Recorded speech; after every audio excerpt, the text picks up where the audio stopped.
നമ്മ പുറത്തുനിന്നൊരു ഓട്ടോ വിളിക്കലില്ല. അതിന് നിങ്ങൾ ജബ്ബാർക്കല്ലേ വണ്ടിയല്ലേ വിളിക്കലുള്ളൂ? ഓരാവുമ്പോ നമ്മളെ പെരിയിലുള്ള ഒരാളെ പോലെ ആണ്. പൈസ ഒന്നും അധികം വാങ്ങൂല. ഇനിയും കുറെ ഓടാനുണ്ടോ?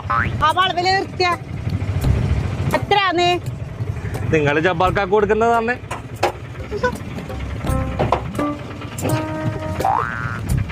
ഹലോ, ഇതെന്താ 150? ജബ്ബാർക്കൊക്കെ ഞാൻ 150 കൊടുക്കല്. അത്ര തരൂലോ. ഇവിടത്തേക്ക് അതിന് 100 റുപ്യ ആവുള്ളൂ. എന്നാ ബാക്കി 50. കൊള്ളപ്പോന്ന് പാട്ടി. ജബ്ബാർ എത്ര കാലായി പറ്റിക്കുന്നു. നമ്മളങ്ങോട്ട് നിങ്ങളെ നമ്പർ ഒന്ന് തരുക. എന്തിനാ? അതിന് ആട്ടം ഉണ്ടെങ്കിൽ വിളിക്കാൻ വേണ്ടിട്ട്.